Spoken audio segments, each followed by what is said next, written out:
So, welcome to another episode of Morning Mojo with me, your host, Shane Solo. Now, I am super delighted to welcome on the sofa someone I thought had been here before, but I'm wrong. You've never been here before. I've got Rebecca Loto with me this morning. Good morning. Yeah, very well. Thanks for the invite. Thank you very much. Honestly, you're so welcome. I'm so glad you've made time in your busy schedule because you are all over the place to come up here. Let's get straight into the content. I always like to ask people how people start their day. The moment your eyes open, you've woken up. You know, what's Becky doing? You know, what's your kind of mindset for the day? Yep. What's your kind of morning routines? Well, first of all, I'll just go back a couple of seconds to say I sleep with a sexy Latino and not my mobile phone. So then I get up. Yes. Head downstairs. Yeah, exactly. Head downstairs, cat cuddles, coffee, and just take a bit of time to... And literally sitting there stroking two black cats. Yes. Just keeping calm. The night before, I always have, I'm old school with the diary. The night before, I have the relevant things I have to do that day. I like that. Because either they're time sensitive or someone can't do their bit in the chain without me doing my part first. Or it's just been hanging around and I've got to do it. I don't want to do it. I've just got to do it. It's got to be done. So that really helps. Yeah. And then school routine, dropping off, blah, blah, blah, like most people. So look, I said in the opening intro that you're all over the place. I look at you and you've certainly built quite a brand for yourself. Oh, that's good to know. You're very known in the property kind of industry down here. You run a lot of events down here for people looking to get into property and things. But you do so much. So what's kind of led you to that? I mean, if you wind the clock back to when you were growing up in the early days, what did you want to be? And then, you know, where did you go from there? I wasn't prepared for that question. I know. I've just thought of it as well. What I want to be, I had not much of a clue, but my parents always said you can be whatever you want to be. Just make it happen, basically. But growing up, I didn't think the importance of school that much. Not naughty, but just, you know, went slightly off rails, let's put it that way. So I don't know. And I was sort of sent away or, you know, asked to go away for a boarding school for sixth form. And that was the best thing ever because I realized I did have a chip on my shoulder. Like, all those wealthy people, though, who do they think they are and everything? And then going there, I realized people are just people. It doesn't matter. You know, I had princes at this school from, you know, certain countries. I was like, whoa. It was and it really opened my eyes. And I thought, you know, and it sort of came back to what my dad always said, you know, just be yourself. Never be embarrassed of who you are, where you come from, or where you live. You are you. Just be you. Doesn't matter now, but it just opened my eyes completely. So what I wanted to be, you know, I didn't have any sort of clue really growing up. At uni, I wanted to study law. Didn't get in for that because of the grades. Sure. Ended up studying town and country planning, which is ironic because now I love property and dealing with planners, but it's from the other side. But when I left uni, I had this burning desire to leave the UK. So at 21, I left the UK and came back 21 years later. Okay. So I had a good time traveling around Europe but always working in jobs that were great fun, you know, like a travel rep. Summers in Menorca and Dominican Republic, winters skiing. Sounds terrible. It was absolutely awful, yeah. And then different businesses, you know, different sort of jobs in the Caribbean, Bahamas, Grand Cayman,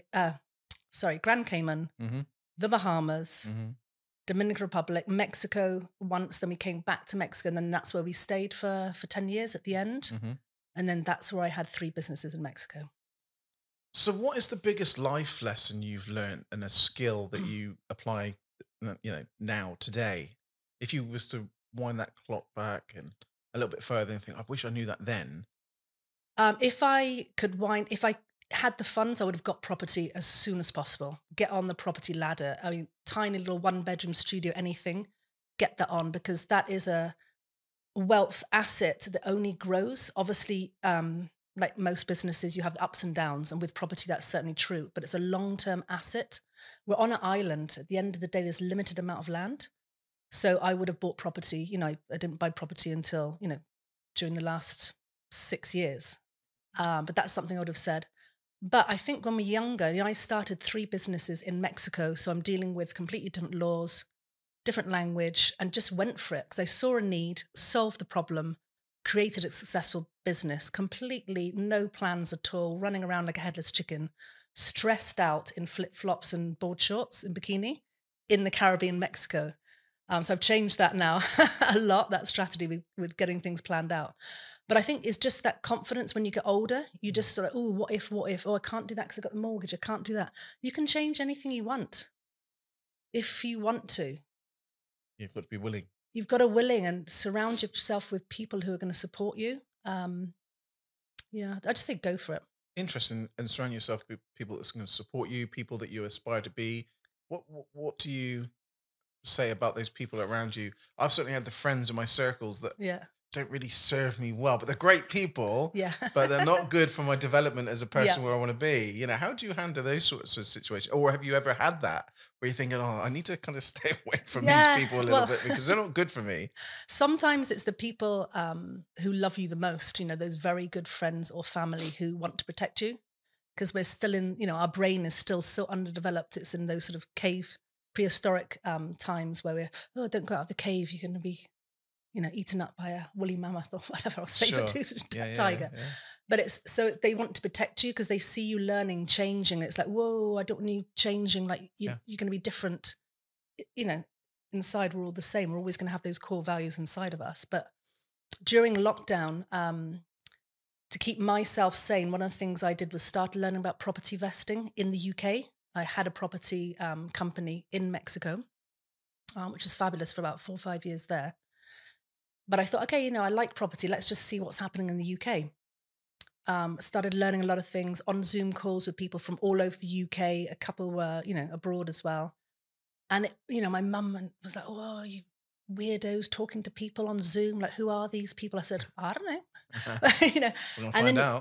And that also is the power of social media and the real, those real people who show themselves, who do the lives, for example. I'm not so polished and everything. Yeah, it's great. It has its place, all the things with a logo on it. But those people who just get the camera, right, this is what I'm doing. I'm walking to here. I'm doing A, B, and C today. I'm like, whoa, you get to know them a lot better. So I think going back to your point is, you just have to understand you have to do what you want to do. And those people who are sort of maybe a little bit concerned about you changing, I just said to my mum, it's absolutely fine. They're lovely people. It's not a cult. Sure. I'm just talking to business owners who are interested in property in the UK.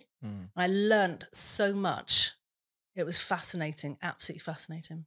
Yeah, I mean, you talk about core values there as well. What are the values for Rebecca Loto then? What are your kind of poignant values? My main one is just be authentic. And that's something that I think is so important. And at the end of the day, with such a crowded social media platforms and attention levels are very, very low, you've got to catch someone's attention so quickly. I think the more authentic you are, the more you're going to attract those people that want to work with you. I do lives after surfing. I've got wet hair, sandy, probably snot on my face. I don't care. And I think the age helps a heck of a lot with that. I work with younger people. Oh yeah, that's it. Yeah, I work with teenagers. I just like, come on, drawing that confidence out of them. I love it because, you can't change who you are. You can't certainly, hold up that pretense for any long. And then, just be you. Just be you. No, great That's advice. That's my greatest, greatest value.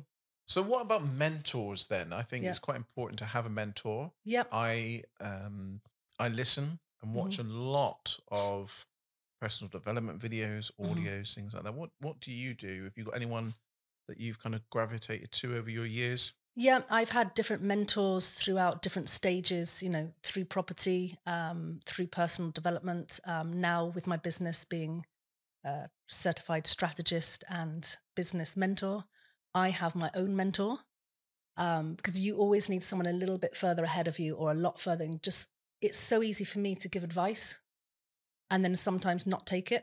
And then my mentor will give me the exact same advice that I've just given someone that morning I've worked with, for example, with a client. I said, that's what I would have said to myself. She goes, yeah, but that's why we all need mentors to help you. Right. It's And also it's not only that learning, that advice, because that is the fundamental difference between a mentor and a coach. The coach will ask you lots of questions, dig deep. So I'm a coach as well, and I love that because people know the answer really. Sometimes they just don't want to know the answer really. Sure, It's like, so dig deep. But mentoring is really more, I'd say, gently nudging. Some people are being a bit more real about why kick up the behind. Because you need that accountability as well.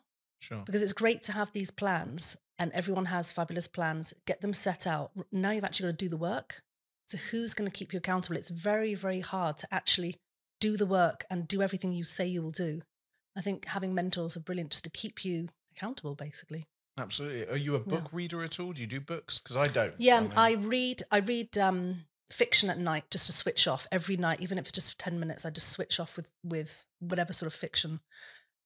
Reading more, it's audible for books and also for podcasts. Love learning via podcasts. I've got different people and I have phases and sometimes I'm not into that now and then go back to them. But you can learn so much now. YouTube. Oh, but it's an abundance of it, right? Oh yeah, it's fabulous. Yeah, and one book that couple of books. I love Daniel Priestley.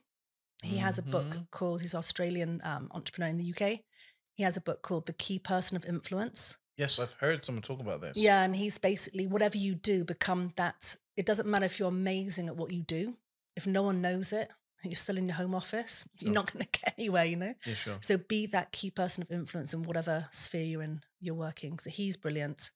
Another one by, I think, Professor Stevens, when he's talking about the chimps. I can't remember the name of it. Yes. Well, I think our guy, Chris Bentley, talked about this. Yeah, exercising your chimps. Yeah, you've got a little chimp in your head that's always that negative self-talk, and it creates a lot of overwhelm and imposter syndrome. Just that's basically, right. Thank you very much for your comments. Now, Foxtrot Oscar. Yeah. I mean, again, get that positive chimp. It's what you say is what you are. And I'm quite, thoughts become things again. Yeah, here we are, exactly. And it's, I've got a 13-year-old daughter, and sometimes there's a lot of negative talk for that sort of adolescence, just the age group. And I'm always saying to her, what you say is what you are. You're not tired, you're not sad, you're not annoyed with something. Right, I'm happy, I'm strong, I'm positive, I'm kind. Yes. And she's like, oh, you like your podcast? She's like, but it's true. A lot of people will see it as wishful thinking.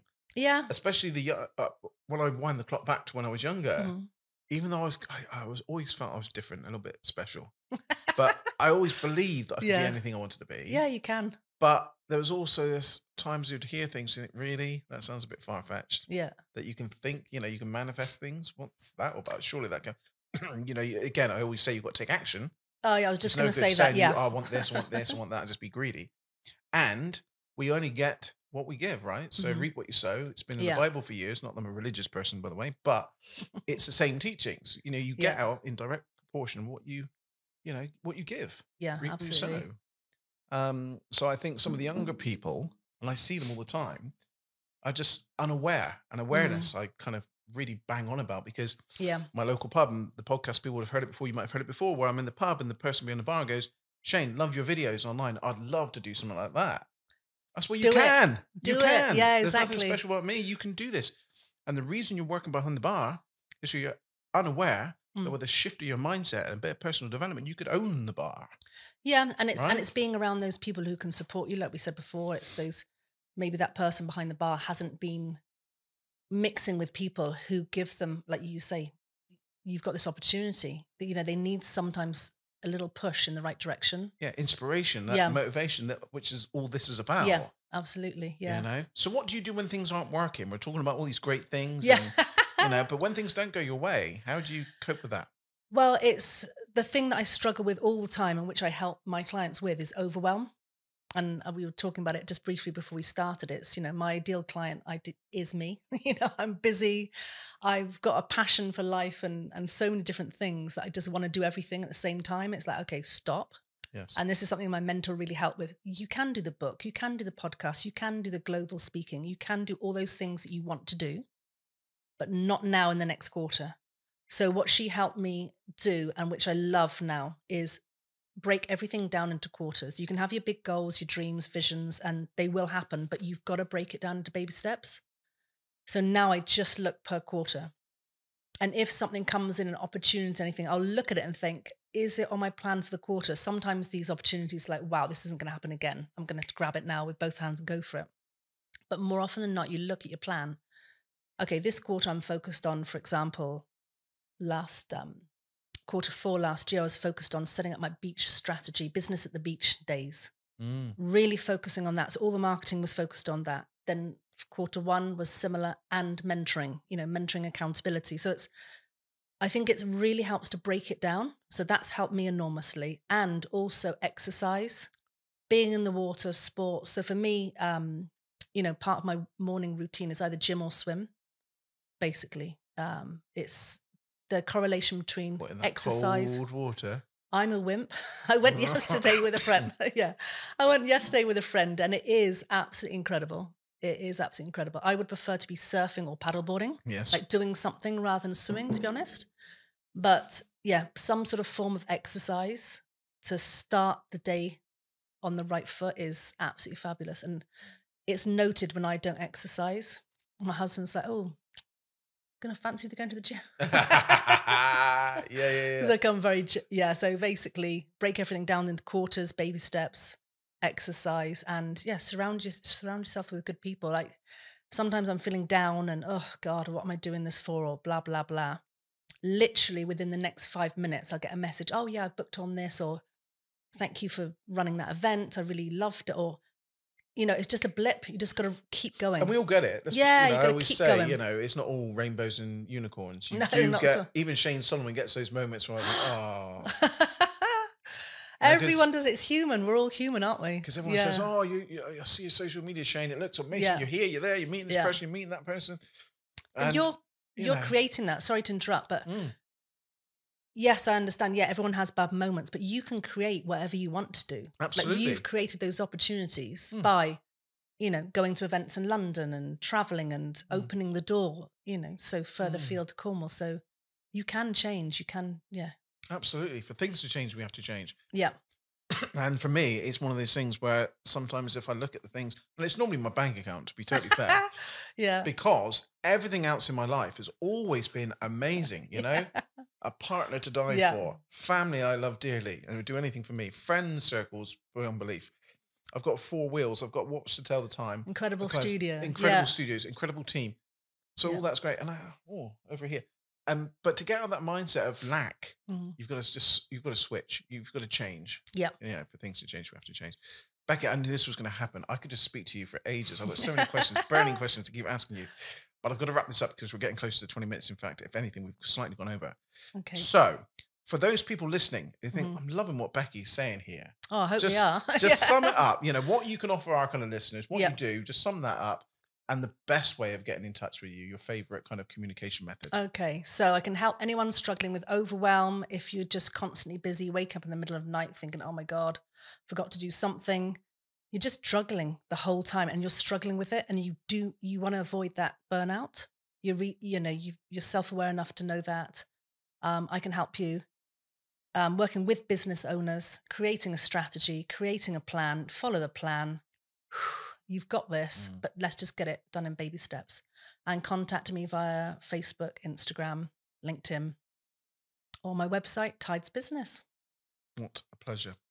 What an absolute pleasure. Well, Becky, thank you so much for coming in. My pleasure. Your time is precious, so thank you so much. Well, there you go, another episode of Morning Mojo. I know I say this a lot, but I just get frustrated because the time runs 20 minutes. We've got to try and keep it strict to that. But make sure you connect with Becky, an amazing knowledge in that mind of hers, and you'll be very wise to tap into it and have a conversation. But as always, I'd like to say a massive thank you to Jay Kennett for producing the podcast for me. And of course, for you listening and watching and sharing it, liking it and loving it wherever you are. So if you know of anyone doing anything interesting here in Cornwall or indeed the world, please drop me an email. I'd love to hear from you. But for myself and from Becky, Thank you. Goodbye. Thank you very much. And have yourself the most amazing remainder of your day. See you soon. Thanks, Becky. Thank you.